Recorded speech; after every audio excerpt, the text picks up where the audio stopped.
Hi friends, welcome back to our channel preparation 360.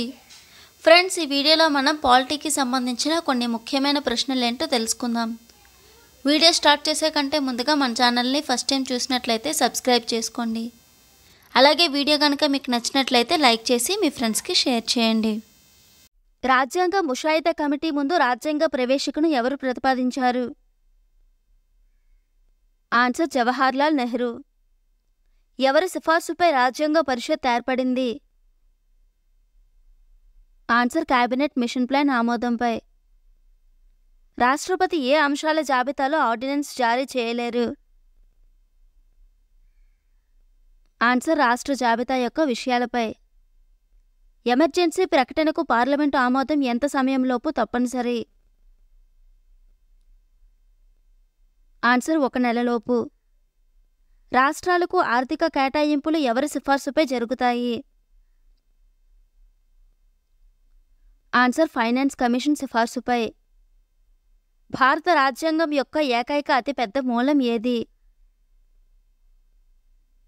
Answer భారత ప్రభుత్వ చట్టం 1935. లోక్సభ సెక్రటేరియట్ ఎవరి ప్రత్యక్ష పర్యవేక్షణ మరియు నియంత్రణలో పనిచేస్తుంది? Answer Lok Sabha speaker. రాజ్యాంగం యొక్క ప్రాథమిక నిర్మాణాన్ని సవరించడం సాధ్యం కాదు. ఏ సందర్భంలో సుప్రీంకోర్టు ఈ ఉత్తర్వు ఇచ్చింది? ఆన్సర్ కేశవానంద భారతి విషయంలో.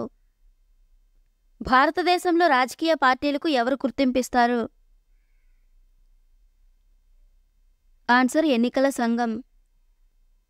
రాజ్యాంగం అందించిన ప్రాథమిక హక్కులను సవరించే హక్కు ఎవరికి ఉంది?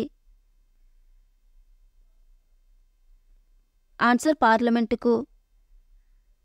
రాష్ట్ర విధాన నిర్దేశక సూత్రాల లక్ష్యం ఏమిటి? ఆన్సర్ రాజ్యాంగాన్ని సామాజిక మార్పు సాధనంగా మార్చడం. ప్రెసిడెంట్ పదవికి అభ్యర్థిని ప్రతిపాదించడానికి ఎలక్టోరల్ కాలేజీలో ఎంతమంది సభ్యులు అవసరం? ఆన్సర్ 50 మంది సభ్యులు. లోక్సభను నిర్దేశించిన 5 సంవత్సరాల కంటే ముందే రద్దు చేసే హక్కు ఎవరికి ఉంటుంది? ఆన్సర్ రాష్ట్రపతికి ప్రధానమంత్రి సిఫార్సుపై. జనవరి 26న రాజ్యాంగాన్ని అమలు చేయడానికి కారణం ఏమిటి? ఆన్సర్ కాంగ్రెస్ ఈ తేదీన 1930లో స్వాతంత్ర దినోత్సవంగా జరుపుకుంది. భారత రాష్ట్రపతికి వ్యతిరేకంగా అభిశంసనను ప్రారంభించే హక్కు ఎవరికి ఉంది? ఆన్సర్ పార్లమెంటులోని ఉభయ సభల్లో ఏదో ఒక దానిని ప్రారంభించవచ్చు. రాష్ట్రపతి ఏ బిల్లుపై తప్పనిసరిగా సంతకం చేయాల్సి ఉంటుంది మరియు ఆయన దానిని పునః పరిశీలన కోసం తిరిగి పంపలేరు? ఆన్సర్ ఫైనాన్స్ బిల్లుపై. వైస్ ప్రెసిడెంట్ ఏ సంస్థకు ex officio chairman? Answer Rajya Sabha. Lok Sabha సాధారణంగా పదవీకాలాన్ని 5 సంవత్సరాలకు మించి పొడిగించే హక్కు ఎవరికి ఉంది? ఆన్సర్ జాతీయ సంక్షోభ సమయంలో పార్లమెంట్ మాత్రమే.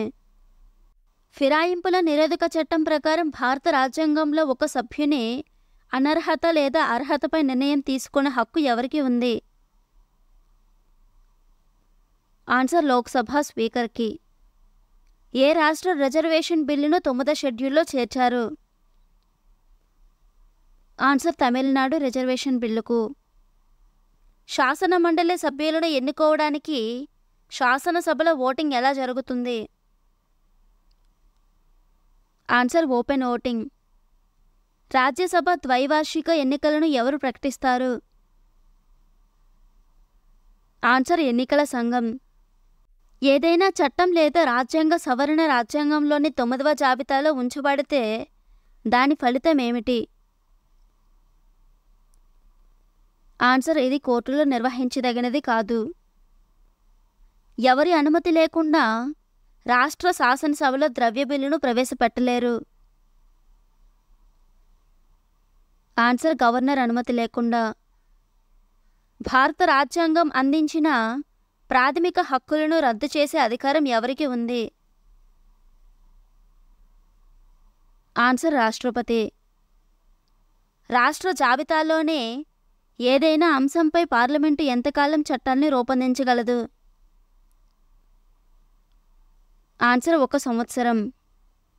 రాష్ట్ర పాలసీ యొక్క ఆదేశిక సూత్రాల సందర్భంలో ఇది బ్యాంకు సౌలభ్యం మీద ఆధారపడి చెల్లించే చెక్ అని వ్యాఖ్యానించిన వారు ఎవరు? Answer KT Shah. ఏ ప్రణాళిక ప్రకారం రాజ్యాంగ పరిషత్ ఏర్పాటును ప్రతిపాదించారు? Answer cabinet mission plan. ఏ అసెంబ్లీ స్పీకర్ ఆ సభలో సభ్యుడు కాదు? ఆన్సర్ రాజ్యసభ. వీడియో కనుక మీకు నచ్చినట్లయితే లైక్ చేసి మీ ఫ్రెండ్స్కి షేర్ చేయండి. అలాగే మన ఛానల్ని సబ్స్క్రైబ్ చేసుకుని పక్కనే ఉన్న బెల్ ఐకాన్ని క్లిక్ చేయండి.